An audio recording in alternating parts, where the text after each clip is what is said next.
অনেক অপেক্ষার পর আমাদের পছন্দের কোনো হিরোর মুভির নিউজ আসলে বেশ খুশি লাগে, আমাদের ভালো লাগে যে যাক নতুন একটা মুভি তার দেখতে পাবো।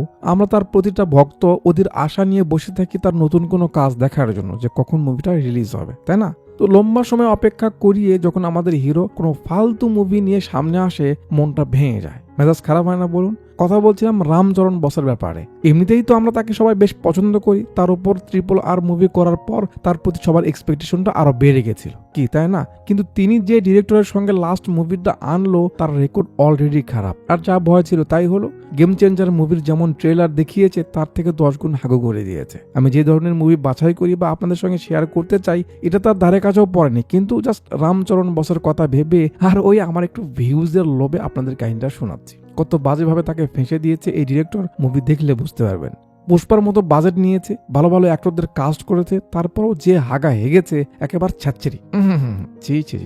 স্ক্রিন প্লে, লোকেশন, সবার অ্যাক্টিং, সিন কোথা থেকে কোথায় যাচ্ছে, কি হচ্ছে, মানে সবকিছু ফেক ফেক লাগবে আর একটু ওভার মনে হবে। সেই পুরনো যুগের কাহিনীটাকে জাস্ট আধুনিক বলে চালিয়ে দিয়েছে এমন। বলিউড থেকে কিয়ারা আডবাণীকে হিরোইন হিসেবে নিয়েছে, যার কোনো প্রয়োজন ছিল না। 25-এর শুরুটাই হলো ফালতু মুভি দিয়ে, বাকি কোনো হট কিসিং বা ভালগার সিন তো দেখানো হবে না, তো সবাই মিলেই মজা নিন। কথা বলছিলাম 2025-এ মুক্তি পাওয়া political action drama Telugu movie নাম গেম চেঞ্জার এই ব্যাপারে। মুভির মূল সিন শুরু হওয়ার আগে কাট কাট করে সাদা কালোতে ভয়ানক কিছু সিন দেখানো হয়, যেগুলো দেখে ভয়ে চমকে ওঠে এক মুরব্বী, মানে সে স্বপ্ন দেখলো। তো ইনি হলেন অন্ধ্রপ্রদেশের রুলিং পার্টির CM সত্যমূর্তি। স্বপ্নে যা দেখলো সেই ভয় কাটতে না কাটতেই দেখে মুখ ব্লার করা একটা মহিলা আর তার ছেলে তার সামনে দাঁড়িয়ে, যেটা দেখে সে ভয়ে বেহুশ হয়ে যায়। আর পরের সিনে আমরা দেখি এতগুলো গাড়ি তাকে নিয়ে হসপিটালে যাচ্ছে। CM এর সঙ্গে তার সহকারী সামুতিরা কানাই স্যার, আমরা সেই নামেই ডাকবো। রাতের বেলা বৃষ্টিও শুরু হয়েছে, গাড়ি ফ্লাইওভার দিয়ে যাচ্ছে, হুট করে মাঝ রাস্তায় ফ্লাইওভারের মাঝে হোল হয়ে যায়, যাতে অনেক বড় একটা দুর্ঘটনা ঘটে। অন্য মানুষদের ক্ষতি হয় কিন্তু CM এর কিছু হয় না। পরে তাকে ঘাড়ে করে হসপিটালে নিয়ে যাচ্ছে। মানুষ আজে বাজে কথা বলতে থাকে যে তারাই বানিয়েছে রাস্তা, এখন দেখুক কেমন লাগে, তার পার্টিরা টাকা খেয়েছে, কোনো কাজ করেনি, সব ফালতু কাজ করেছে, এগুলো বলছে আর কি। CM শুনতে পায় কিন্তু কি বলবে। ইমার্জেন্সিতে রাখা হয়েছে, যখনই তার হার্টবিট একটু বন্ধ হবে কে CM হবে সেটা নিয়ে দুই ভাইয়ের মাঝে ঝগড়া শুরু হয়। তো এরা দুজন CM এর দুইটা ছেলে। বড় ছেলেটা একটু মাথা মোটা, মণিমাণিক্যাম, ছোটজন খুব চতুর কিন্তু একটু রাগী, নাম মপিদেব। বাবা মরতে বসেছে তাতে এরা চিন্তিত নয়, বরং সে মরলে কে CM হবে এটা নিয়ে দুই ভাইয়ের মাঝে তর্কাতর্কি চলছে। এরা আর কি বলবে, জাস্ট দেখে অবাক হচ্ছে যে ছেলেরা কেমন, কিন্তু ঘটনা এখানে উল্টে যায়। তারা তো হবু CM হওয়ার জন্য লাফালাফি করছে, কিন্তু তাদের বাপ CM আর মরে না, বেঁচে ওঠে। ছেলেদের কারবার সে দেখেছে নাকি শুনলো বুঝলাম না। একটু পর যখন কেউ থাকে না, সে তার সহকারীকে বলছে তার পাপের ফল এসব। তার ছেলেরা তাকে দেখছে না, এটা সেটা অনেক কিছু, সে সবকিছু ছাড়তে চায়, ভালো হতে চায় বলে সিন কাট করে একটা ট্রেনে ফোকাস করে, যার সাইড দিয়ে কিছু বাজ পাখিরা আসছে। একটু পর একজন চলন্ত ট্রেনে উঠে পড়ে, তারপর ড্রাইভারকে ভয় দেখিয়ে ট্রেন থামিয়ে দেয়। কিছু লোক ট্রেনে ওঠে, তাদের বস টাকলা ফোন করে বলে দেখা পেয়েছিস? এ বলে আমরা 5 জন আছি ভাই, ও পালিয়ে কোথায় যাবে? টাকলা বলে আবে 5 জন গেছিস কেন বে, আমি তো ওদের 20 জন যেতে বলেছিলাম। এ বলে ভাই একজন IAS কে মারার জন্য আমরা যথেষ্ট। টাকলা বলে আবে ও সবে IAS হলো, এবার এ জিগায় তো এর আগে কি ছিল, মানে এই কথার উত্তরে এটা বলবে। আচ্ছা এই জায়গায় ভাই তো আগে কি ছিল? টাকলা বলে আবে ও আগে IPS ছিল। তখন তার লোকেরা মার খেয়ে ট্রেন থেকে চটকে পড়ে যায়। এটা কি কোনো কথা হলো? মানে হিরোর এন্ট্রি করাতেই হবে, তাদের লজিক থাক আর না থাক। IPS ছিল এখন IAS হয়েছে, বাহ। যাক, এখানে এন্ট্রি হয় IAS অফিসার রামচরণ বস অর্থাৎ রাম নান্দার। এতগুলো লোক জমা হয়েছে তাকে মারার জন্য, সবাইকে সাইড করে টাকলা আগে আসে। তাকে দেখে রামের মনে পড়ে এই সেই লোক যাকে সেই IPS থাকা অবস্থায় কেলিয়েছিল, তার গুটকার বিজনেস সে নষ্ট করেছে। এটা তো পুরনো কথা, সে তো এখন কালেক্টর হয়েছে, এখন তাকে থামিয়েছে কেন? টাকলা বলে তোকে ভাই জীবিত উঠিয়ে নিয়ে যেতে বলেছে। ও আচ্ছা ঠিক আছে, উঠিয়ে নিয়ে যা। একজন ধরতে যাবে, ভাই তাকে ধরে ফেলে। তারপরে এখানে আর কি হবে বুঝতে তো পারছেন, কিছু না হতে স্লো মোশন, হিরো লুঙ্গি পরবে স্লো মোশন, মার খেয়ে পড়ে গেছে তাতে স্লো মোশন, মানে ওই সাউথের টিপিক্যাল ফাইট সিনগুলোর ব্যাপারে তো জানেনি। চলুন আগে দেখুন কি হয়। টাকলার বস যখন টাকলাকে ফোন দেয় কি হলো, রাম রিসিভ করে দেখায় সে তার সব লোকদের মেরে এইভাবে ফেলে রেখেছে। একটু পর ট্রেন আসবে, সে এসে তার লোকদের বাঁচাক, সে ততক্ষণ এখানে আছে। একটু পর বস তার লোকদের বাঁচাতে হেলিকপ্টার নিয়ে চলে আসে। সে বুঝে গেছে এখানে মারামারিতে কিছু হবে না, তাই ক্ষমা চায়, ভাই আমার ভুল হয়েছে, ভুল হয়েছে, আমার ক্ষমা করে দাও। রাম তো ক্ষমা করবে, কিন্তু তার তো ট্রেন চলে গেছে, এখন সে বাড়ি যাবে কি করে? আরে ভাই আমরা কি কিছু বুঝি না? এই জন্যই তো সে হেলিকপ্টার এনেছে যাতে আপনি সেটা নিতে পারেন, তাই না? টাকলাও সেটাই বলে, ভাই আপনি ওটা নিয়ে যান। যাক, বস গাড়িতে ওঠে, ওদিকে ট্রেনও চলে এসেছে। টাকলার বস জাকলা তাদের বাঁচাতে লেগে পড়ে, কিন্তু কাজ হচ্ছে না। ওদিকে ভাই হেলিকপ্টার থেকে চাকু উঠিয়ে নেয়, তারপর ট্রেনের আগে এসে তাদের বাঁধন কেটে দিয়ে সবাইকে বাঁচায়, আর চাকুটাও এভাবে ফেলে দিয়ে সে সেখান থেকে চলে যায়। এগুলা কথা বলে কি, কাঁদতে ইচ্ছে করছে না? আরো দেখুন তো ভাই, তার এলাকা বা গ্রামে আসতেছে, তাই আগে থেকেই স্বাগতমের ব্যবস্থা করা হয়েছে। আর স্বাগতমে কি হবে? গান। তো গান শুনে হসপিটালে না গিয়ে জাস্ট নাচগুলো দেখুন। এই ফাঁকে গরিব একটু পেটে দায় ছেড়ে নেই, কি বলেন? তো কথা বলছিলাম সবচেয়ে বিশ্বস্ত এবং পপুলার বুক মেকার পিএজি এবং সিরিয়াচার স্পন্সর ওয়ানএক্স অ্যাপের ব্যাপারে। এই অ্যাপে আপনি সমস্ত লাইভ ম্যাচের ফলাফল এবং সেই ম্যাচটি লাইভ দেখতে পারবেন। স্কোরের ভবিষ্যৎবাণী করে বাজি ধরতে পারবেন, যেমন কোন দল জিতবে, কোন দল কত রান করবে এবং কে সর্বোচ্চ করবে। এতে রয়েছে বিএমডব্লিউ গাড়ি, আইফোন, ল্যাপটপ এবং আরো অনেক কিছুর মতো নগদ পুরস্কার জেতার সুযোগ। এছাড়া বিভিন্ন ধরনের গেমস রয়েছে, আপনি যা খুশি তা বেছে নিয়ে খেলতে পারবেন। রেজিস্ট্রেশন করার সময় স্ক্রিনে ভেসে ওঠা আমার প্রোমো কোড ব্যবহার করে প্রথম ডিপোজিটে জিতে নিন 1,30,000 টাকা পর্যন্ত বোনাস। এই বোনাসগুলো আপনি খুব সহজে পেটিএম, ব্যাংক, বিকাশ, নগদ, রকেট এবং অন্যান্য সহজ পদ্ধতির মাধ্যমে তুলতে পারবেন। গুগলে গিয়ে অনেক লিখে সার্চ করুন অথবা পিন কমেন্ট লিঙ্কে ক্লিক করে রেজিস্ট্রেশন করুন। আর রেজিস্ট্রেশনের সময় আমার দেওয়া প্রোমো কোড ব্যবহার করে জিতে নিন 1,30,000 টাকা পর্যন্ত বোনাস এবং 150টি ফ্রি স্পিন সহ আকর্ষণীয় সব উপহার। Wish you very all the best. তবে ভাগিনা, এত বোনাসের কথা শুনে মাথা গরম করার কিছু নেই, যেহেতু ফাইন্যান্সিয়াল রিস্ক এর সঙ্গে জড়িত, তাই একটু বুঝে শুনে বি কেয়ারফুল, ওকে? আচ্ছা, গান শেষ, এখন একটু রামের পরিবারের ব্যাপারে বলি। পরিবার বলতে রামের ছোট একটা বোন, তার ছোট ভাই, মা আর বাবা রয়েছে। ছেলে ক্যারেক্টার, সবাই খুশি। মা হিসেবে যদিও আন্টিকে মোটেও মানাচ্ছে না, বা তার অ্যাক্টিংই হয়তো হচ্ছে না। যাক, সিন সিএম এর অফিসে আনেন। একটু সুস্থ হয়ে সিএম সব মন্ত্রী মিনিস্টারদের নিয়ে বসে যা বলে সবাই অবাক। সিএম বলে, আজকের পর থেকে কোনো ধরনের ইলিগাল কাজ আর চলবে না, 2 নম্বরই বন্ধ, সমস্ত উপরি কামাই বন্ধ। পার্টির কেউ যদি 2 নম্বরই করে তার উপর সিরিয়াস অ্যাকশন নেওয়া হবে। এখন যারা অসৎ তাদের তো খোঁচা লাগবেই। শেষে মবিদে পড়ে যায়, সেও তো একজন মিনিস্টার। সে বলে, বাবা হুট করে এখন কিভাবে? তার মতো করে সে যুক্তি দেয়। সিএম বলে সে কোনো কথা শুনবে না, এরপর থেকে যদি কোনো দোষ পায় কারো, সে শুধু তার পদই কেড়ে নিবে না, তাকে পার্টি থেকে বের করে দিবে। খুব ভালো। এবার ক্যামেরার সামনে আরেক ক্যারেক্টার আসে যে সাইড হয়ে চলাফেরা করে, মানুষ সোজা হয়ে চলে, সে চলে সাইড হয়ে। এটা নাকি ফানি, ডিরেক্টরের কাছে এটা ফানি মনে হয়েছে। যাক, এনাকে চিনেছেন, সুনীল বস। এখানে সাইড সত্যম। একটু পর কালেক্টর অফিসে আসে, মানে সে এখানে কাজ করে। লোকজন দাঁড়িয়ে আছে নতুন কালেক্টরকে ওয়েলকাম জানাতে। কিছুক্ষণ পর রাম চলে আসে, সবাই তাকে স্বাগতম জানায়। সত্যম এসে পরিচয় দেয় সে তার সহকারী। হাটে বাঁকা কিন্তু লোক খুব সোজা। কালেক্টর সাহেব তার আসন গ্রহণ করার আগেই তার আন্ডারে কাজ করা সব অফিসারদের তার রুমে দেখতে চায়। তাদের ডাকা হয়। একটু পর সবাই চলে আসে। কালেক্টর অফিসারদের বলে, আপনাদের আন্ডারে যত ঠিকাদার বা যাদের কাজ দেওয়া হয়েছে তাদের সবাইকে ডাকুন, কালকে আমি কথা বলবো। কাল আসুক, তার আগে ক্যামেরা এখানে নিয়ে আসে। এই যে বালুময় এরিয়া দেখছেন, এটা মুক্তি দেবীরই একটা উপরি কামায়। তার বাবার নজর ফাঁকি দিয়ে সে ইলিগাল বালুর বিজনেস চালাচ্ছে। নবীন এর দেখাশোনা করে। মবিদেব সব কাজ বন্ধ করে দিতে বলে। নবীন সবাইকে কাজ বন্ধ করে যেতে বলে। ঘটনা কি, কাজ বন্ধ থাকবে কেন জানতে চাইলে মবিদেব বলে, বাবা নিষেধ করেছে। না জানি তার কি হয়েছে, বুড়ো বয়সে মাথা খারাপ হয়ে গেছে, এখন নাকি ভালো কাজ করতে হবে, তাই কয়েকদিন একটু তোরা চুপচাপ থাক। সারা নিজের বাপ ছেড়ে চলে গেছে, নয়তো একে কবে মেরে আমি সিএম হয়ে যেতাম। তার মানে সিএম সত্যমূর্তি এদের 2 ভাইয়ের নিজের বাপ নয়। মবিদেব বলে, দিন তো বন্ধ থাকবে কিন্তু রাত তো আমাদের, তাই না? তুই রাতে কাজ চালিয়ে যাবি। ঠিক আছে, কথা বলছিল। একজন এসে খবর দেয়, ভাই নতুন কালেক্টর তোমায় ডেকেছে। পরদিন সকালে সবাই আসে কালেক্টর অফিসে। রাম সোজা পয়েন্টে আসে, সবাইকে ভালো হয়ে যেতে বলে। তারা সরকারের সুবিধা পাবলিককে না দিয়ে বিজনেস করছে, তারা পাবলিককে ঠকাচ্ছে, এসব থামাতে বলে। কিন্তু তার কথা কেউ সিরিয়াস নেয় না বা কেউ স্বীকারই করে না তারা যে ঝোল করছে। কালেক্টর সহকারীকে বলে সবাইকে বাসে উঠাতে। 2টা বাস আনা হয়েছে, সেখানে সবাই ওঠে। এখানে নবীন রামের সঙ্গে যখন কথা বলে তখন আমরা বুঝতে পারি তারা পূর্ব পরিচিত। কিভাবে সেটা পরে জানা যাবে। বাস নিয়ে আসে প্রথমে একটা চাউলের গুডাউনে। মানে সরকার গরিব মানুষদের চাউল দিতে যে চাল পাঠায় সেটা ঠিক আছে কিনা চেক করতে হবে। প্রথমে দেখে চালগুলো তো ভালোই আছে, বাট রাম বারবার নিচের দিকে লক্ষ্য করছে। যখন দেখে চাল ঠিক আছে, রাম জিজ্ঞাসা, এখানে একটা ইঁদুর মারার মেশিনও নাই কেন? মুরব্বী বলে, স্যার এখানে তো ইঁদুর আসে না, এই জন্য আমরা ইঁদুর মারার কোনো মেশিন বা মেডিসিন ব্যবহার করি না। রাম সামনের সারি থেকে একটা বস্তা টান দিয়ে ফেলে দেয়। তারপর পিছনের বস্তা থেকে চাল এনে দেখে খারাপ চাল। রাম বলে, সরকার মানুষদের খাবারের চিন্তা করে ভালো চাল পাঠায়, আপনারা সেগুলো বিক্রি করে কম দামি চাল কিনে সেগুলোকে রিফাইন করে মেডিসিন মেরে চকচকে করে সেগুলো চালিয়ে দেন। এগুলো খেয়ে ইঁদুর মরেছে, সেই ভয়ে ইঁদুর এখানে আসে না। তাহলে ভাবুন মানুষ খেলে কি হবে? মুরব্বীকে ধরে নেওয়া হয়, তার গোডাউন সিজ করা হয়, আর যে তাকে এই কাজ দিয়েছে সেই অফিসারকে বহিষ্কার করা হয়।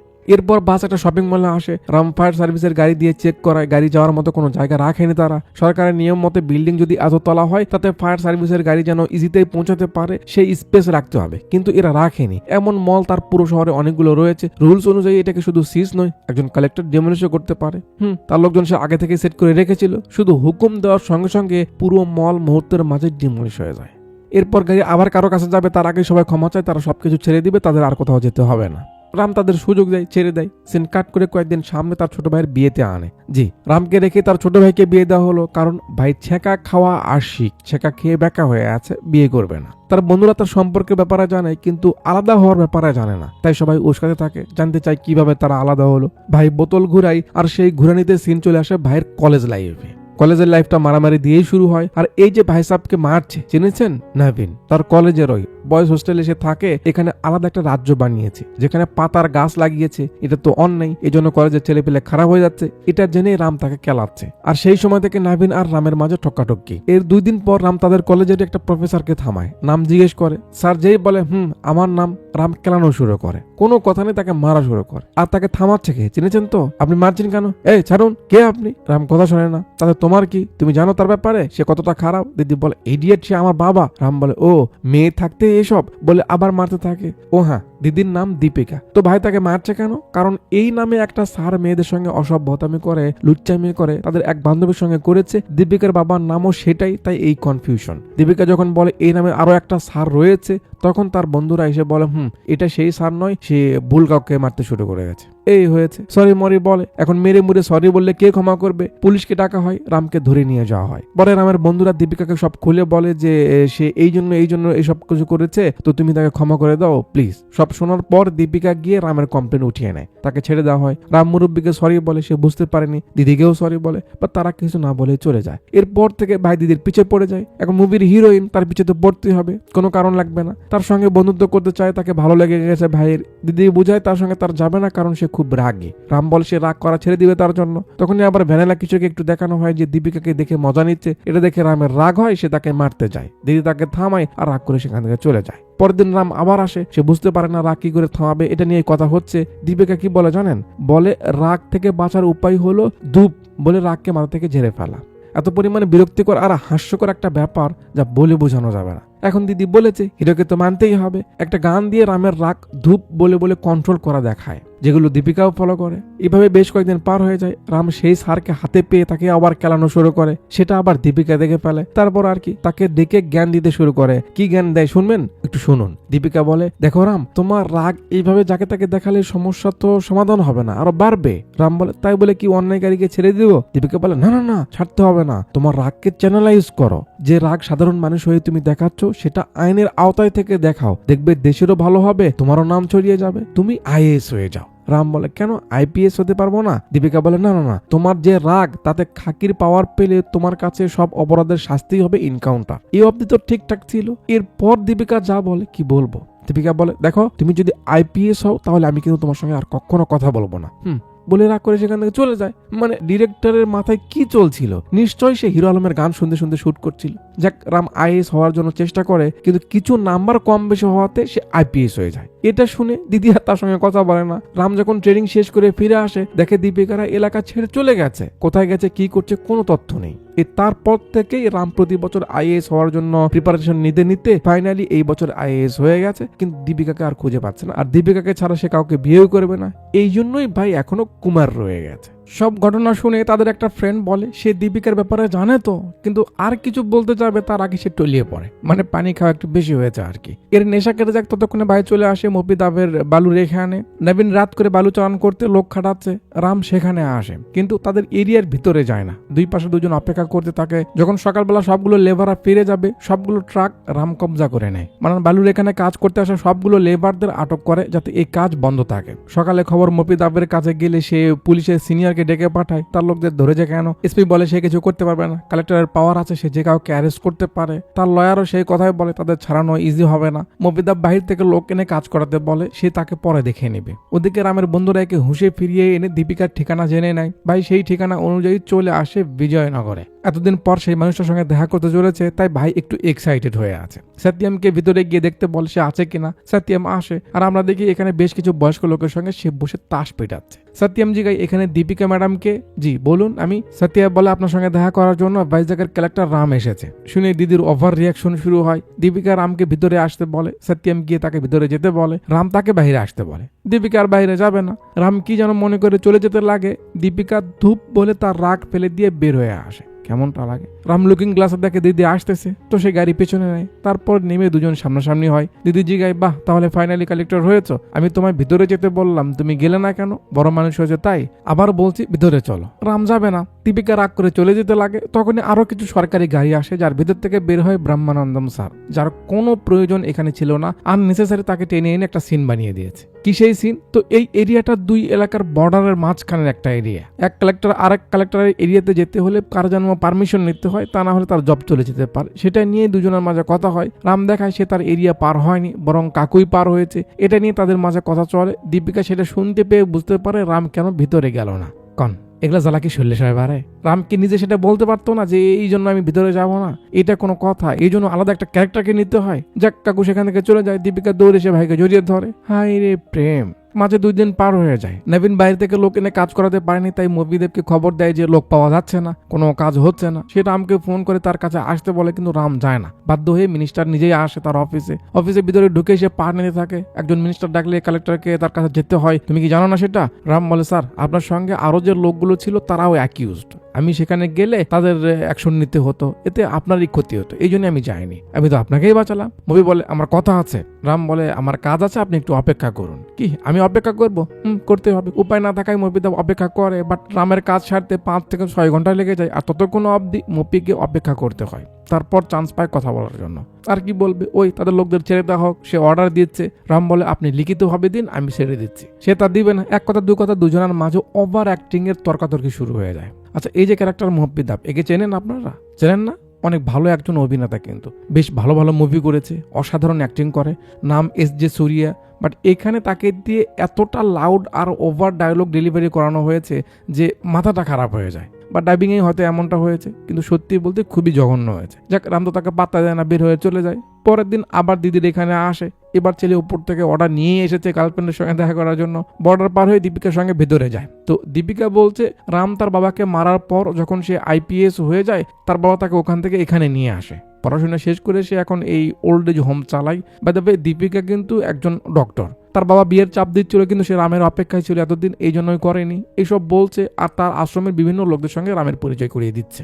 দিতে দিতে এক আন্টির কাছে নিয়ে আসে। দীপিকা তার ব্যাপারে বলে যে কি যেন একটা কারণে তার মেন্টাল একটু প্রবলেম হচ্ছে, সে সোজা দেখতে পারে না। মাজি, আপনাকে বলেছিলাম না আমি রামকে ভালোবাসি, এই সেই ছেলে, একেই বিয়ে করতে চলেছি। রাম দেখে সে অনেকগুলো কাগজ ফেলে রেখেছে। দীপিকা বলে সে নিউজ দেখে বা দেশের খোঁজ খবর রাখে, তো সেখানে যে অন্যায় বা ভুল কাজ সরকার করছে সেগুলো নিয়ে সে বিভিন্ন পিটিশন দেয়, কিন্তু এগুলো কোনো ফায়দা না, সরকারের কান অব্দি যায় না। তারপরেও সে এইভাবে লিখে লিখে মনকে সান্ত্বনা দেয়। রাম একটা পিটিশন দেখে বলে তার কথাগুলো তো লজিক্যাল। এখানে তিনি যে ডেইরি ফার্মের কথা উল্লেখ করেছে, তার উপলক্ষে তো কালকে সিএম এখানে আসছে, তার প্রোটোকল তো আমাকে সামলানোর দায়িত্ব দেওয়া হয়েছে। শুনে আন্টি বলে, আমি ওখানে যাব, প্লিজ নিয়ে চলো। পরদিন সিন সেই সমাবেশে আসে। নবীন কথা বলছে, লোকজন জমা হয়েছে, সবার মাঝে আন্টিও বসে আছে। একটু পর সিএম কথা বলতে মাইকের কাছে যায়। হাই হ্যালো কিছুই বলেনি, সবে শুরু করবে, এর মাঝখানে আন্টি দাঁড়িয়ে যায়। সিএম, কতগুলো পিটিশন দিয়েছি, একটারও উত্তর আসেনি, আর তুই এসেছিস মিথ্যা সান্ত্বনা দিতে। মবিদেব রেগে যায়, তার লোকেরা আন্টিকে ধরতে যাবে, সিএম থামায়, তাকে স্টেজে আনতে বলে। দীপিকা তাকে নিয়ে স্টেজে উঠতে ধরে পড়ে যেতে লাগে, তাই রামও আন্টিকে ধরে সিএম এর কাছে আসতেছে। তাদের দেখে সিএম আর তার সহকারী সামুতেরা খুব অবাক হয়। কি হলো? সিএম এর চোখে সেই সিনগুলো ভাসতে থাকে যেগুলোর কথা মনে হলে তার ঘুম উড়ে যায়। সিএম এর ভয়ের মাধ্যমে আমাদের কিছু সিন দেখানো হয় যেগুলোর ব্যাপারে হয়তো পরে জানা যাবে। আন্টিকে দেখে সিএম এর হাত কাঁপতে শুরু করে। আন্টি বলে, হে সত্যা, সব ঠিক আছে তো? লবণ এখনো খাচ্ছিস? সিএম কিছু বলছে না, তার নেঙ্গু লাফালাফি করছে। কে এরা, এভাবে কি করে কথা বলছে? তাদের এত কথা শুনছো কেন? সিএম থামায়। আন্টি বলে, ও দুধের মাচা মিলাওয়াট করে, নদী থেকে বালু তুলে পুরো এলাকাটা ধ্বংস করে দিচ্ছে। যে দুধের প্যাকেট খেয়ে মানুষ মরছে, তুই তাকে সাপোর্ট করতে এখানে এসেছিস? মবিদেব রেগে যায়, কি উল্টো পাল্টা বলছে তারা। দীপিকা বলে, স্যার কিছু মনে করবেন না, উনি মেন্টালি ঠিক নেই, বাট সে যা বলে মিথ্যে বলে না। স্যার, এই ডিস্ট্রিক্টে এমন অনেক প্রবলেম দেখা যাচ্ছে যার সূত্রপাত এই ডেইরি ফার্মের দুধে মিক্স থাকা কেমিক্যালের ইফেক্টে হয়েছে। রামও কিছু রিপোর্ট দেখাতে লাগে। মবিদেব ইশারা করলে রামের সিনিয়র অফিসার না কে যেন ইনি এসে বাধা দেয়, রামকে চুপ করতে থাকে, কিন্তু আন্টি চুপ হয় না। মবিদেব রাগ করে রামের ফাইল ছুঁড়ে মারে, তাকে একটা ধাক্কাও দেয়, কিন্তু সে কিছুই বলে না। পরে যখন সে আন্টি আর দীপিকাকেও ধাক্কা মারে, রামের রাগ উঠে যায়, সে সবার সামনে মিনিস্টারকে একটা থাপ্পড় মেরে দেয়। মিনিস্টার আরো রেগে যাবে, সিএম তাকে ঠান্ডা হতে বলে মবিদেবের কাছে ক্ষমা চাইতে বলে। সে তো চাবে না, বাট উপায় তো নেই, সরি বলে সেখান থেকে চলে যায়। সমাবেশ শেষ, সিএম যাবে, আন্টি বলে তোর পাপের কলস ভরে গেছে, তুই বাঁচবি না, সব শেষ হয়ে যাবে দেখিস। সিএম এর কাছে আন্টির কথাগুলো এমন ইফেক্ট ফেলে, সে সিঁড়ি দিয়ে নামতে নামতে সেখানে আবার অসুস্থ হয়ে যায়। হসপিটালে আনা হয়, একটু সুস্থ না হতেই মবিদেব তাকে বলে ওই কালেক্টর তাকে অপমান করেছে, সবার সামনে তাকে ক্ষমা চাইতে হয়েছে, তার জন্য তাকে কিছু একটা করা হোক। সিএম তার সহকারীকে বলে রামকে কালেক্টর পদ থেকে বহিষ্কার করো। তার সহকারী একটু অবাকই হয়, মবিদেব খুব খুশি, বাট সিএম এর কথা এখনো শেষ হয়নি। সে বলে দোষ তোরও ছিল, তাই তোকেও মিনিস্টারের পদ থেকে সরে দেওয়া হলো। মবিদেব তো রাগটা করে বাইরে যায়। ওদিকে সাসপেনশন লেটার পেয়ে রাম তো দেখে একটু চমকেই ওঠে যে এটা কি হয়ে গেল। রাগ তো ওঠে, বাট বল চেপে মনকে শান্ত করে। দীপিকা তাকে বুঝাই ঠিক হয়ে যাবে, তুমি জিতবে, সব ফিরে পাবে, এটা সেটা লেসপিতা, বরং এই ফাঁকে চলো আমরা বিয়েটা সেরে ফেলি। হ্যাঁ ঠিক আছে, তো এরা বিয়ের প্ল্যান করুক। ওদিকে হসপিটালে মবিদেব বসেই ছিল, যেই তার বাপের রুমটা একটু ফাঁকা হয়ে যায়, কেউ থাকে না, সে ভিতরে গিয়ে তার বাপকে বলতে থাকে সে সিএম হবে, এর জন্য যা করার তাই করবে, তার সঙ্গে যা হয়েছে এটা ঠিক হচ্ছে না। সিএম দেখায় সে তাকে শুধু মিনিস্টারের পদ থেকে না, পার্টি থেকেও বের করে দেওয়ার ডিসিশন নিয়েছে। এটা দেখে মবির মাথা খারাপ হয়ে যায়, বাপের কাছে মাপ চাওয়ার অ্যাক্টিং করে। সে এতদিন ধরে পার্টির পেছনে লেগে আছে, এটা তার প্রতিদান বলে বাবাকে কনভিন্স করার চেষ্টা করে, কিন্তু কাকু তার ব্যবহার বুঝে গেছে যে এ সিএম হলে দেশের 12টা বেজে যাবে, তাই তাকে পার্টি থেকে আগেই বের করে দিচ্ছে। কিন্তু কথায় আছে না, ক্ষমতার লোভ কাকা, ক্ষমতার লোভ। ছোট থেকে যে বাপের বদলতে তারা দুই ভাই এত বড় অবস্থান পেয়েছে, ক্ষমতার লোভে সেই বাপের বুকেই মবিদেব এত জোরে আঘাত করে যে সে সইতে পারে না, আর দেখতে দেখতে তার হার্টবিট নড়াচড়া বন্ধ করে দেয়। নিজের বাপ তো আর নয়, তাই হয়তো কষ্ট লাগছে না, কিন্তু কষ্টের ভান তো করতে হবে।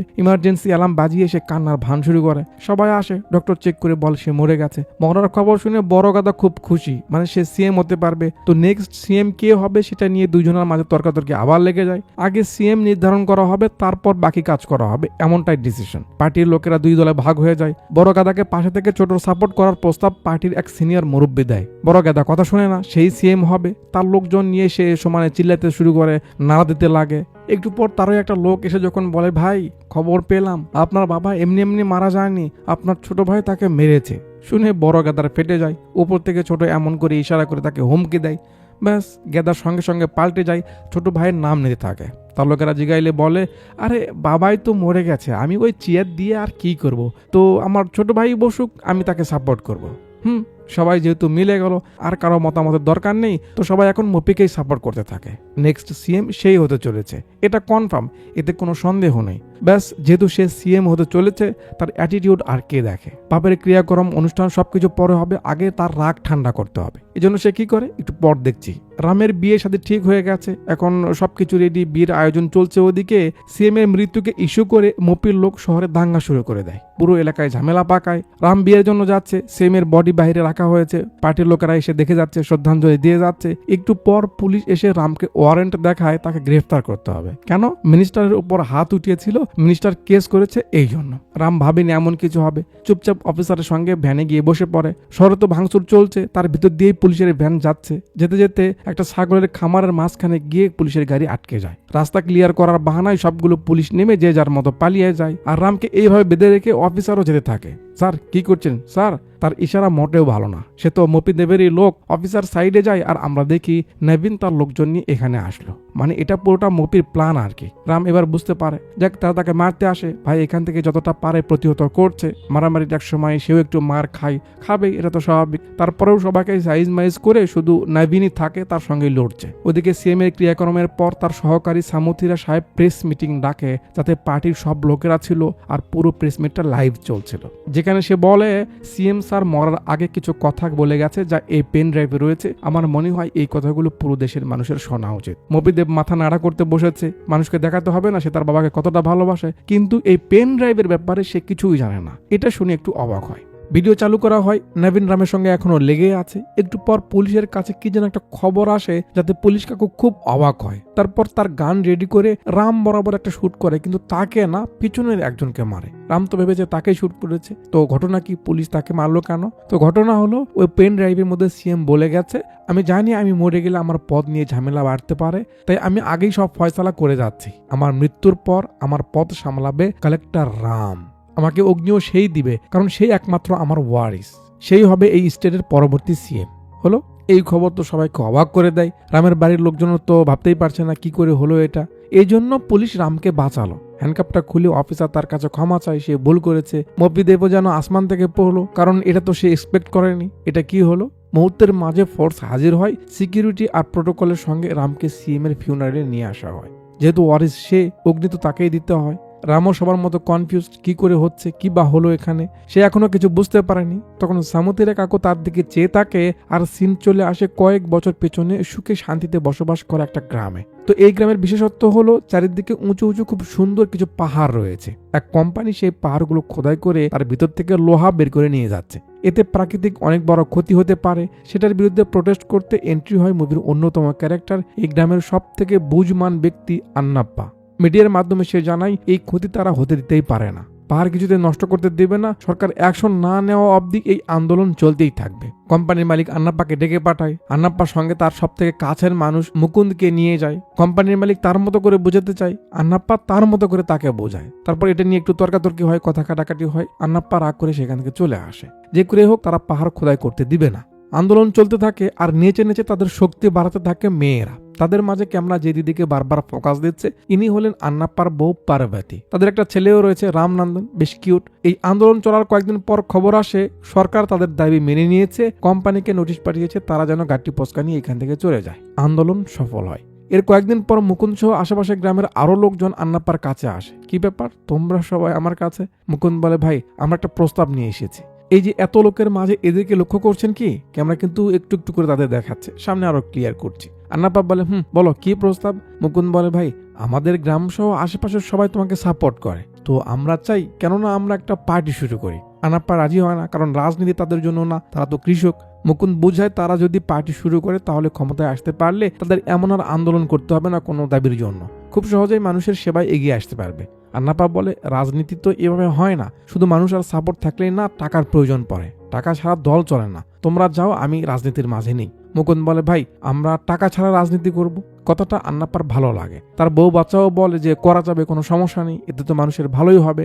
সবাই যেহেতু চায়, তো আন্নাপ্পা রাজি হয়ে যায়। সবাই মিলে খুব আগ্রহ নিয়ে উৎসবের মতো করে একটা আয়োজন করে পার্টি বানায় অভ্যুদয়ম নামে। পরে মিডিয়াকে ডেকে তাদের পার্টির ব্যাপারে বলে। আন্নাপ্পা যেহেতু মূল মুখ, তাই সেই সবকিছু হ্যান্ডেল করে। পার্টির লক্ষ্য কি, তাদের প্ল্যান কি, সবকিছু মিডিয়াকে বলে। বাট আন্নাপ্পার সমস্যা হলো সে একটু হাকলা, মানে তোতলিয়ে কথা বলে। আর এই তোতলানো আরো বেড়ে যায় যখন সে টেনশন বা একটু প্রেসারে থাকে। যাক, সেই যেহেতু মূল ফেস, তার ভাষণ ভালো না হলে লোকজন ভরসা করবে না, আর এইভাবে তুতলিয়ে তো ভাষণ দেওয়া যাবে না। তাই এর সমাধান কি বা কিভাবে গড়গড় করে কথা বলা যায়, সেই ঘরোয়া পদ্ধতি ট্রাই করতে থাকে।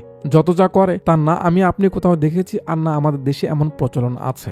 আন্নাপ্পা অনেক চেষ্টা করে ভাষণ ঠিক মতো দেওয়ার, তার বউ মান্যত করে জ্বলন্ত কয়লার পথ দিয়ে চলার, অনেক কিছু ট্রাই করে, কখনো হয় তো কখনো হয় না। এইভাবে কয়েক মাস পার হয়ে যায়। একদিন সবাই ছিল, আন্নাপ্পা মুকুন্দকে বলে, পার্টির কথা সবার কাছে পৌঁছাতে বা তাদের উপর ভরসা করতে এমন একজন লোক লাগবে যে খুব ভালো ভাষণ দিতে পারবে। সেদিন সবার মাঝে সামুথিরাও ছিল। সে বলে, ভাই ও আমার বন্ধু সাত্যামূর্তি, আমাদের পাশের গ্রামেই ওর বাড়ি, ও তোমার খুব বড় সাপোর্টার, আমাদের পার্টির জন্য ও কাজও করছে, ও ভালো কথা বলতে পারো, ওকে একবার চান্স দিয়ে দেখতে পারো।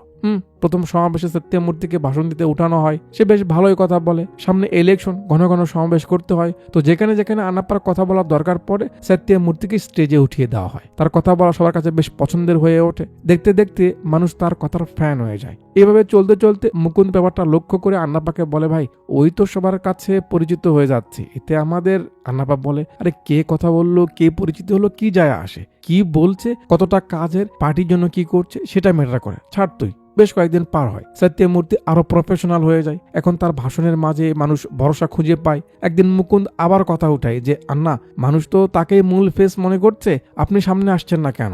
আন্নাপ্পা সেদিন সবার সামনে ঘোষণা করে এই পার্টির পক্ষ থেকে সিএম ফেস হবে সত্যমূর্তি। মানে তার কথা কে ক্ষমতায় থাকছে সেটা বড় কথা না, মানুষের সেবা হলেই হলো, মানুষের যাকে ভালো লাগবে তাকেই ভোট করবে, তার জন্য আমাকে যে থাকতে হবে এমনটা না। আমি তো পার্টির মধ্যে আছি, কেউ কল্পনাও করেনি সেই এই দলের মূল ফেস হবে। যে যার মতো খুশি বেজার যা হবার হয়। এর কয়েকদিন পর যখন ইলেকশন কাছে আসে, মুকুন্দ সত্যা সহ আরো কয়েকজন আন্নাপ্পার কাছে আসে। কি ব্যাপার তোমরা আবার কি হলো? মুকুন্দ বলে, ভাই ভোটে জিততে হলে টাকা লাগবে, বিরোধী পার্টিরা টাকা খরচ করছে। আন্নাপ্পার মাথা ঘুরে যায়, এটা কি বলছে এরা? মুকুন্দ বলে, ভাই আমাদের কি করার আছে, আমরা তো এমনটা চাইনি, বাট এত দূর এসে কিভাবে।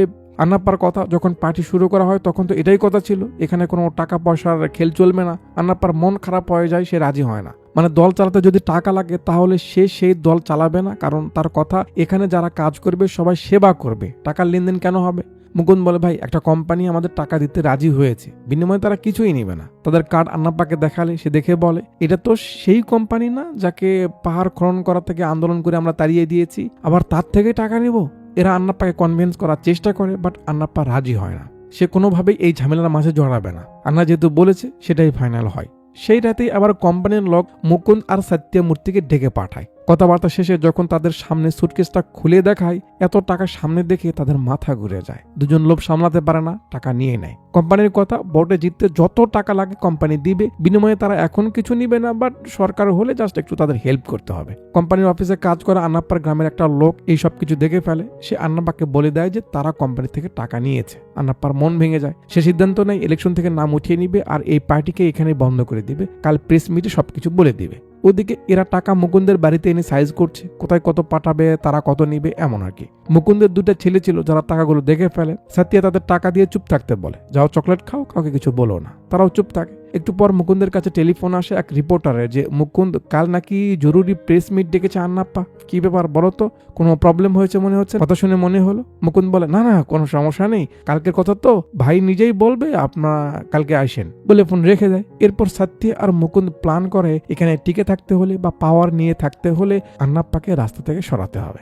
বেশ, যেই প্ল্যান সেই কাজ। রাতে আন্নাপ্পা কোথা থেকে যেন আসতেছিল, মাঝ রাস্তায় তাদের উপর হামলা হয়। আন্নাপ্পা বউ বাচ্চাকে আগে একটা সেফ জায়গায় লুকিয়ে রাখে, তারপর সে অন্যদিকে যায়। লোকগুলো তার পিছু নেই। আন্নাপ্পা যতটা পায় তাদের সঙ্গে লড়াই চালিয়ে যায়। মারামারির এক সময় আন্নাপ্পা বেশ আঘাত পায়, খুব গুরুতর ব্যথায় লাগে। তারপরেও সে সবাইকে সাইজ করে দৌড়ে একটা বাড়িতে এসে ফোন পায়। পুলিশকে ফোন করে শুধু বলতে পারে তার উপর হামলা হয়েছে, কিন্তু সে কোথায় আছে বা কে বলছে বলতে পারে না, কারণ ওই তোতলানোর প্রবলেম আরো বেড়ে যাওয়াতে সে কথা বলতেই পারে না। পুলিশও একটু তারার মধ্যে ছিল, তাই সেও সময় দেয় না। আন্নাপ্পা তার সেই লোকটাকে ফোন করে যে তার কাছে খবর দিল, তাকে যেই বলে তার উপর হামলা হয়েছে, সে অমুক জায়গায় আছে, তারপর তার আর কোনো কথা সে শুনতে পায় না। মানে এরা তাকেও মেরে দিয়েছে। আন্নাপ্পা কি করবে বুঝতে পারছে না। একটু পর আলো দেখে সামনের দিকে যায়, দেখে এরা দুজন এসেছে। আন্না তাদের ব্যাপারে তখনও কিছু জানে না, ভরসা করেছে। তাদের বলে, আমার বউ বাচ্চা হারিয়ে গেছে, ওদের একটু খুঁজে আনো। কে আমার সঙ্গে এমনটা করতে পারলো? আমি তো কারো কোনো ক্ষতি করিনি। সত্যা বলে, তোমার ইমানদারি ভাই, মানে তার ইমানদার হওয়াটাই তার জন্য এই দিন ডেকে এনেছে। এই জায়গাতে বেশ খারাপই লাগে। আন্নাপ্পা সত্যার রূপ দেখে যতটা না কষ্ট পেয়েছে, মুকুন্দের এমন ধোকা দেওয়া তাকে বেশি হার্ট করেছে। আন্নাপ্পা আগেই বলেছিল পলিটিক্স তাদের জন্য না, তাদের কাছে অনুরোধ করে এসব ছেড়ে দিতে, তার বউ বাচ্চা একা হয়ে যাবে। কিন্তু সত্যা কথা শুনে না, আন্নাপ্পাকে মেরে দেয়। সেই সময় আবার পার্বতী এখান থেকে সবকিছু দেখে ফেলে আর অনেক কষ্টে নিজের আওয়াজ চেপে রাখে। এরা দেখছে আশেপাশে কেউ আছে কিনা। মুকুন্দ বলে, না না কেউ আশেপাশে নেই। সত্যা বলে, তুই তো আছিস না, একেই বলে কর্মের ফল। সত্যা মুকুন্দকেও সেখানেই মেরে দেয়। পার্বতী কখন যে তার ছেলেকে ফেলে দিয়ে সে একা একা যাচ্ছে টেরই পায়নি। তারপর থেকে তো মা ছেলে আলাদা হয়ে গেছে। আন্না মুকুন্দ মারা গেল, সন্দেহ যেন সত্যার উপর না আসে, তাই সত্যা মুকুন্দের দুইটা ছেলেকে অ্যাডপ্ট করে। আর সেই দুই ছেলেই হলো মব্বিদেব আর মুন্নি মানিক্যম। এই ছিল ফ্ল্যাশব্যাক। সব শোনার পর তো রামের পায়ের নিচ থেকে মাটি সরে যায়। সামুদ্রিরা কেন তাকে এসব আগে বলেনি? তার বাবাকে যে মেরেছে সে তার ক্রিয়াকর্ম করলো। সামুদ্রিরা বলে তার আগে বলা উচিত ছিল, কিন্তু বলতে পারেনি, বা সিএমও তাকে চিনতে পারেনি। শেষ সময় সে তার ভুল বুঝতে পারে, এই জন্য তাকে সিএম বানিয়ে দেয়। আর সেদিন যে মহিলা এসেছিল সেই তোর মা। রাম আর কি বলবে, চলে আসে তার মায়ের কাছে, পরিচয় দেয় না, জাস্ট পায়ে পরে আশীর্বাদ করতে বলে। সেই সময় রামের চোখ থেকে এক ফোঁটা পানি তার পায়ে পড়ে আর আন্টি বুঝতে পারে এমনটা কে করতে পারে। রামকে ভালো করে দেখে, তারপর তার বক্স থেকে তার বাবার সেই গামছাটা বের করে দেয় আর বলে, আজকের পর থেকে আমার লেখা বন্ধ, আমার ছেলে সবার বিচার করবে, বলে তাকে আশীর্বাদ করে দেয়। লোকজন রামের নামে স্লোগান দিচ্ছে। মবিদেব দাঁড়িয়ে যায়, তার কথা, রাম তো সিএম হতে পারবে না, কারণ তাকে আগে আইএএস পদ থেকে রিজাইন দিতে হবে। সামুদ্রিরা বলে শপথ নেওয়ার আগে দিয়ে দিবে, সমস্যা কোথায়? মবিদেব বলে তাও হবে না, কারণ তার নামে মামলা আছে। আমি যে কেস করেছি সেটা উঠিয়ে না নেওয়া অব্দি তো সে সিএম হতে পারবে না। সবাই তাকে কেস উঠিয়ে নিতে বলে, কিন্তু সে তো নিবে না, কারণ এই সিএম হওয়ার জন্য সে কি না করলো। তাহলে এবার কি হবে? রাম বলে সে সিএম হতে চায় না, আর না রাজনীতি করার জন্য সে এসেছে। সে মূলত মপিদেবকেই সিএম বানাতে বলে। এটা কোনো কথা হলো? চলছে কি এখানে? এটা কি সিএম পদ নাকি মোড়ের কোনো লাড্ডু? যাক, ভিতরে আর না যায়। রাম তার পদ থেকে রিজাইন দিয়েছে বলে পুরো দেশ জুড়ে প্রায় 2000-এরও বেশি আইএএস অফিসার রামের রিজাইনকে রিভোক করতে সাপোর্ট করে। কি হচ্ছে কিছুই বুঝতেছি না, জাস্ট হয়ে যাক। উপরে সেটা নিয়ে মুরব্বীরা কথা বলছে, এদিকে মবিদেব ফাইনালি সিএম এর শপথ নেয়। শপথ নিয়ে সিএম অফিসে আসে। আমরা দেখি রামও কই যেন যাচ্ছে। মবিদেব সিএম এর আসন গ্রহণ করে, রামও একটা চেয়ারে বসে। একটু পর সিএম এর কাছে সমানে ফাইল আর সুটকেস আসতে থাকে, মানে এগুলো সব টাকা, সাইন করলে সে টাকা পেয়ে যাবে। রামও কোথায় যেন সাইন করে। মব্বি বলে সে সবার আগে রামের ফাইল সাইন করবে, যেন ওকে এমন জায়গায় পোস্টিং দিতে পারে যেখানে কাজ করা ওর জন্য মৃত্যুর সমান। বলে সাইন করতে যাবে, একটা ফ্যাক্স আসে। এই কাকু ফ্যাক্স পরে চিল্লায় ওঠে, ভাই কি হলো? ইলেকশনে ডিক্লেয়ার দিয়েছে। কি? মাত্র তো সিএম হলাম, এর মাঝে ইলেকশন? মুরব্বী আবার চিল্লায় ওঠে, আবার কি হলো? সে বলে চিফ ইলেকশন কমিশনার আর কেউ না, রাম। এই হয়েছে আর কি, মানে রামকে চিফ ইলেকশন কমিশনার বানানো হয়েছে। মপি কিছু বুঝতে পারছে না। এই কাকু বলে, ভোটের 6 মাসের মধ্যে ইলেকশন কমিশনার যে কোনো ডেটে ইলেকশন করতে পারে, এটা তার এখতিয়ার আছে। মপি চেয়ারে বসতে না বসতে তার উঠে যাওয়ার সময় হয়ে গেল। সেসব নিয়ে কথা হচ্ছে, বাইরে হেলিকপ্টারের শব্দ। কি হলো? কে এলো? আর কে? রাম ভিতরে আসে, খুব মুডে আছে। নিয়ম মেনে ভোট হবে, ডেট অ্যানাউন্স হয়েছে, তাই এখন থেকে সিএম এর আর কোনো পাওয়ার থাকবে না। আরো হ্যান তেন অনেক কিছু বলে তার ফর্মটা ছিঁড়ে ফেলে ডায়লগ মেরে সেখান থেকে চলে যায়। যে টাকা এরা একটু আগে নিল সবগুলো ফেরত দিতে হয়। ওদিকে আবার সামুথিরা আর তার সঙ্গেকার সবাই মিলে রামের বাবার সেই স্বপ্ন পিনা ঝোলে রাজনীতি, সেটাকে সামনে রেখে নতুন করে আবার একটা পার্টি খোলে, যার নাম দেয় প্রজা অভ্যুদয়ম পার্টি, যার মূল ফেস মূলত রামই, কিন্তু সামুথিরার সামনে থাকবে। সবাই সামুথিরাকে চেনে একজন সৎ মানুষ হিসাবে। মপি ইলেকশন কমিশনের সঙ্গে জড়িত সব অফিসারদের ডেকে মোটা টাকা দিয়ে ভয় দেখিয়ে তার জন্য কাজ করতে বলে। বাট রাম তো তার প্ল্যান আগেই রেখেছে। সে সব অসৎ অফিসারদের বের করে দিয়ে নতুন সৎ লোকদের নিয়োগ দেয়। শুরু হয় প্রচার, যে যার মতো প্রচার করতে থাকে। রামও দেখি গ্রামে গ্রামে গিয়ে মানুষদের ভালো মন্দ বুঝায়। মানুষরা বলে তারা ভোটের সময় যে টাকা পায় সেটাই মূলত কাজে লাগে, এছাড়া তো নেতারা তাদের কোনো খোঁজ খবরই রাখে না। রাম তাদের শিখায় দেয় এবার পার ভোট তারা যেন 20,000 টাকা করে চায়, এর 1 টাকা কম হলে ভোট দেবে। লোকজন তাতেই রাজি হয়, কিন্তু রামের প্ল্যান হলো টাকা মপির থেকে নেবে আর ভোট তাকে দিবে না। খবর মপির কাছে যায় যে ভোট প্রতি পাবলিক এত টাকা করে চাইছে, তা না হলে ভোট দিবে না। বাজেট তো এত টাকার ছিল না। মপি না করে, কিন্তু বড় গেদা পামরাম দেয় যে আজ দিব, কালকে তো টাকা আবার ফেরত নিয়ে নিবো, দিলে সমস্যা কি? মপি রাজি হয়, ঠিক আছে দিয়ে দাও। পরের দিন টাকার গাড়ি শহরে ঢুকলে অফিসাররা তাকে ধরে ফেলে। রামকে জানালে সে ছেড়ে দিতে বলে, যে টাকাগুলো গরিবদের মাঝে বিলিয়ে দেওয়া হয়। প্রচার করার জন্য মপি জেট নিয়ে এক জায়গায় আসে। রাম সেখানে পৌঁছে যায়। কি হয়েছে? ভোটের ডেট ইস্যু হওয়ার পর সরকারি কোনো কিছু ইউজ করা ইলিগাল, তো সে এটা জেনেও সরকারি প্লেন ব্যবহার করছে, এজন্য জরিমানা এত টাকা, আর বহন তো জব্দ করা হবেই, কিচ্ছু করার নেই। এর কয়েকদিন পর রাম আবার মপির সামনে আসে। এবার কি হলো? ইলেকশন অ্যাক্ট অনুযায়ী একজন প্রার্থী 40 লাখ টাকা করে খরচ করতে পারবে তার প্রচারের জন্য, তার থেকে বেশি না। তো গত জরিমানাতে 25 লাখ তার চলে গেছে, তার মানে আর বাকি 15 লাখ দিয়ে তাকে প্রচার ও র্যালি করতে হবে। এর থেকে বেশি টাকা সে খরচ করতে পারবে না। তার লোক বলে, বস এই টাকা দিয়ে তো কিছুই হবে না। টাকা নেই শুনে পার্টির লোকজন, তার গাড়ি মারি সবকিছু গায়েব। শেষে সে যে গাড়িতে যাবে রাম সেটাও সরকারের বলে নিয়ে নেয়। হেঁটে হেঁটে মপিকে রেলি করতে হয়। রাগ তো ওটাই, কিন্তু জমে রাখে। সে সিএম হলে তার বদলা নেবে। 2 দিন পর আবার একটা টাকার গাড়ি ধরা পড়ে, বাট এবার আর রাম ছাড়ে না। সে গিয়ে টাকাটা সিজ করে দেয়। যে লোকগুলো গাড়িতে ছিল তারা বলে এগুলো মুন্নি মানিকেমের টাকা, তাদের খবর আছে, মানে ভয় দেখাতে থাকে। আর সেই কথাগুলো আবার রেকর্ড করে নেয়। আর ভোটের এলাকার মধ্যে টাকা ঢুকানো তো অপরাধ, সেই অপরাধে বড় গেদাকে ভোট থেকে বের করে দেওয়া হয়। খবর শুনে তো মপি একটা থাপ্পড়ে মারে, শালা সব শেষ করে দিলে। প্রচার চলতে চলতে দিন শেষ হয়ে যায়, আর ফাইনালি ভোটের দিন এগিয়ে আসে। তো যেই এরিয়ায় ভোট হবে সেই এরিয়ার একটা সেন্টার শুরু হওয়ার আগে ব্লাস্ট হয়ে যায়। ব্লাস্ট অবভিয়াসলি মপি করিয়েছে। এভাবে যদি সেন্টার ব্লাস্ট হয়ে যায় তাহলে তো রামকে তার পদ থেকে সরিয়ে দেওয়া হবে, আর রাম সরে গেলে তো ভোট সুস্থভাবে হবে না। রাম টেনশনে পড়ে যায়। এভাবে যদি মপি তাকে বাধা দেয় তাহলে তো ঝামেলা হয়ে যাবে। এবার কার কি হবে? সেই এলাকাটা একটু ঝামেলাও হয়, বাট যে যে এলাকায় তার ভোট বেশি, মানে মপি শিওর যে সেই এলাকায় সেই জিতবে, সেখানে তো সে কিছু করে না, সেখানে কিছু হয়ও না। বাট মপির কিছু লোক বারবার ভোট দিতে থাকে, মানে ভোট দিয়ে এসে কালি মুছে আবার যায়। এভাবেই ওই এলাকার কয়েকটা সেন্টারে তার লোকজন এমন করতে থাকে। রামকে জানালে সে চুপ থাকতে বলে, ভোট হয়ে যায়। মপি খুব সামনে নিয়ে আসে, সে শিওর জিতবে। আর এখানে যা হয়েছে এর পরবর্তী এলাকায় সব সেন্টারে এমনই হবে। রাম আঙুল উঠায়, আর সেটা দিয়ে দেখানো হয় যারা বারবার ভোট দিয়েছে তাদের আঙুল এমন ফুলে গেছে। তারা যা করেছে এটা তো অন্যায়, তাই সবাইকে গ্রেফতার করা হয়। মুভি বুঝতে পারছে না এটা কি করে হলো। তখন আমাদের দেখানো হয় যে কালি মুছে দেওয়ার জন্য তারা যে জিনিসটা ব্যবহার করেছে তার মাঝে রাম আগে থেকেই অন্য এমন কিছু মিশিয়ে দিয়েছে যাতে এই অবস্থা হয়েছে। মপি রামকে থামাতে পারছে না, এখন কি করবে ভাবতে ভাবতে পত্রিকায় সামুদ্রের নতুন দলের চিহ্ন দেখে তার মাথায় আইডিয়া আসে। আর পরের সিনে আমরা দেখি দলের ছবি, রামের বাবা মায়ের ছবি নিয়ে মপি হাজির ইলেকশন কমিশনের উপরের যে অফিসারগুলো থাকে তাদের কাছে। মপির অভিযোগ, যার বাবার নামে গঠন করা একটা দল, সেখানে তার ছেলে যদি কমিশনার হয় তাহলে সুষ্ঠু নির্বাচন কি করে হবে। রাম বলে আইনগতভাবে সে তাদের ছেলে না, তাই এই অভিযোগ মিথ্যে। অফিসাররা বলে, মিস্টার আন্নাপ্পার সঙ্গে তো তোমার চেহারা বেশ মিল রয়েছে, আর তাছাড়া তার কথা তো একেবারে ফেলে দেওয়ার মতো না, তাই রামকে প্রমাণ করতে হবে তারা তাদের বাবা মা না। মপি বলে তার কথা মানা যাবে না, তার মাকে ডেকে বলা হোক। একটু পর রামের মাকে এখানে এনে জিজ্ঞেস করা হয় রাম তার ছেলে কিনা। সে বলে হ্যাঁ রাম তার ছেলে, বাট রাম কাপা কাপা গলায় বলে, স্যার উনি মেন্টালি ঠিক নেই, তাই আইনগতভাবে তার মতামত গ্রহণযোগ্য হবে না। এই সেরেছে। এটা রামের মায়ের মনে অনেক বড় ধাক্কা লাগে। তার ছেলে এটা কি বললো, অবভিয়াসলি সে কষ্ট পাবে, মানে ছেলে হয়ে যদি মাকে অস্বীকার করে। মবি বলে রাম মিথ্যে বলছে, তার দাবি ডিএনএ টেস্ট করা হোক। অফিসাররা ডিএনএ টেস্ট করার অর্ডারও দেয়। মনে হচ্ছে মবির টাকা খেয়েছে এরা। যাক, রাতে রাম তার মায়ের কাছে যায়, কিন্তু সে কথা বলে না, অভিমান করে থাকে। রাম তার মায়ের কাছে ক্ষমা চায়, তাকে বোঝায় যে সে কেন তাকে অস্বীকার করেছে। সে যদি স্বীকার করতো তার বাবা আন্নাপ্পা, তাহলে তাকে এই ইলেকশন কমিশনারের চেয়ার থেকে সরিয়ে দেওয়া হতো। এতে মবি খুব সহজেই জিতে যেত, আর সে দেশ ও মানুষের ক্ষতি করত। বাবার স্বপ্ন কখনোই পূরণ হতো না, তাই সে বাধ্য হয়েছে ওভাবে বলতে। তাকে ক্ষমা করে দিতে বলে, সে শান্তি পাচ্ছে না। বাহির থেকে মায়ের পায়ে পড়ে কান্না করতে থাকে। তার মাও ক্ষমা করে দেয়, সেও বুঝতে পারে ব্যাপারটা কি। সেখান থেকে বাসায় ফিরেও রাম রাতে ঘুমাতে পারে না, কারণ এভাবে সে মাকে কি করে বলতে পারলো। ছটফট করতে করতে রাত পার হয়। সকালে এক দিদি ফোন করে রামকে বলে তার মাকে আর খুঁজে পাওয়া যাচ্ছে না। রাম তাড়াহুড়ো করে সেখানে আসে। তারা সব জায়গায় খুঁজেছে, পায়নি। দিদি বলে আন্টি তার থেকে ফোন নিয়েছিল নিউজ দেখার জন্য। রাম ফোন নিয়ে ইউটিউবের হিস্ট্রি চেক করে দেখে তার মা ডিএনএ ম্যাচিং ভিডিও, একটা চুল, হাড্ডি বা শরীরের কোনো ছোট অংশ দিয়েও যে ডিএনএ মেলানো যায় সেই ভিডিও দেখেছে। তার পরের ভিডিও একটা কেমিক্যালের ব্যাপারে, যার মাঝে কিছু পড়লে সেটার অস্তিত্ব খুঁজে পাওয়া যায় না, বা এমন কেমিক্যাল কোথায় ইউজ হয় ভিডিওতে সেগুলো বলেছে, সেই ভিডিওটা দেখেছে। তারপর সে লোহার কারখানার লোকেশনও সে খুঁজেছে। রাম বুঝে যায় কাহিনী কি। সে তাড়াহুড়ো করে সেই কারখানাতে আসে। ভিতরে ঢুকে মামা বলে চিল্লাতে থাকে।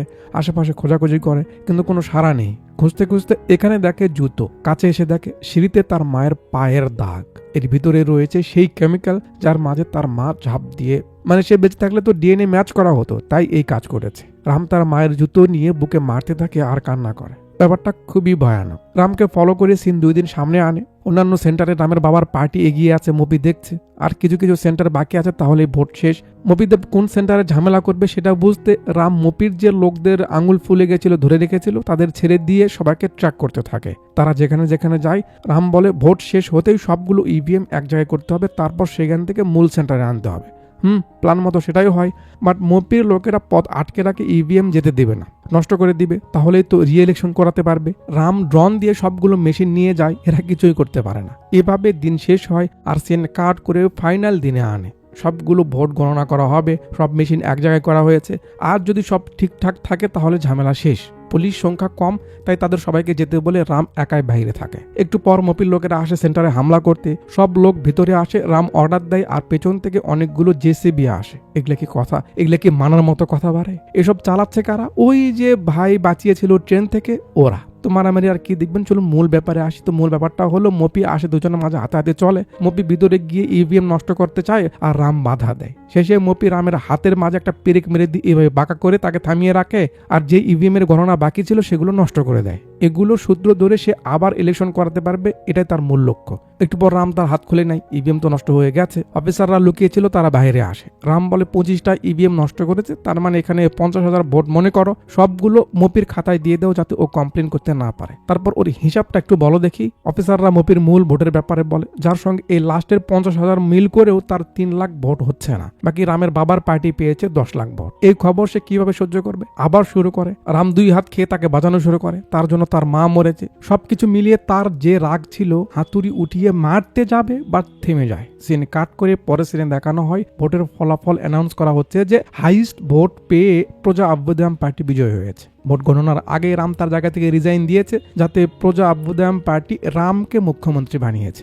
মানে ফাইনালি রাম সিএম হলোই। তো নতুন সিএম যেহেতু হলো, লোকজনের সঙ্গে কথা বলতে সমাবেশ রাখা হয়। বাবার মতো সাইকেল নিয়ে রাম সমাবেশে আসে, আর পাবলিকের মাঝে গিয়ে সবার সঙ্গে কথা বলে। তারা কি প্ল্যান করেছে, সবার ভালোর জন্য আর কি কি করা যাবে, সবার সঙ্গে আলোচনা করে, সবাইকে ভরসা দিয়ে ফাইনালি মুভিটা এখানেই শেষ করে দেয়।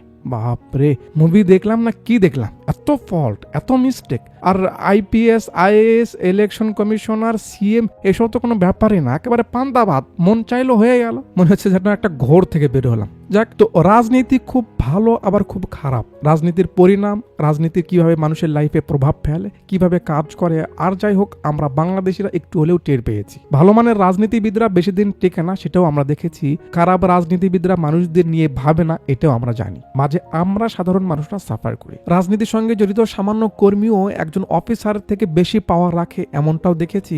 আবার সেই পাওয়ার দেখানো ছেলেটাই একসময় বিড়ালের মতো পালিয়ে বেড়ায়, এটাও আমরা বুঝেছি। তার মানে সময় সবার আসে। যাই হোক, রাজনীতি আমাদের ছোট মাথায় ধরবে না। বাকি যাদের রাজনীতির ব্যাপারে সৎ আগ্রহ রয়েছে, আমার মনে হয় তাদের সামনে আসা উচিত। আচ্ছা, তো উপরে যে হকারি করা হয়েছে সেটা নিয়ে সিরিয়াস হওয়ার দরকার নেই, ওটা জাস্ট একটা বিজনেস ডিল। যাওয়ার আগে ভিডিওতে একটু লাইক শেয়ার সাবস্ক্রাইব করে দিয়ে যান, আর ভিডিও ডিসক্রিপশনে আমার ফেসবুক আইডির লিঙ্ক রয়েছে, সেখানে একটু ফলো দিয়ে আসেন। এতক্ষণ পর্যন্ত আমার সঙ্গে থাকার জন্য আপনাদের সবাইকে অনেক অনেক ধন্যবাদ।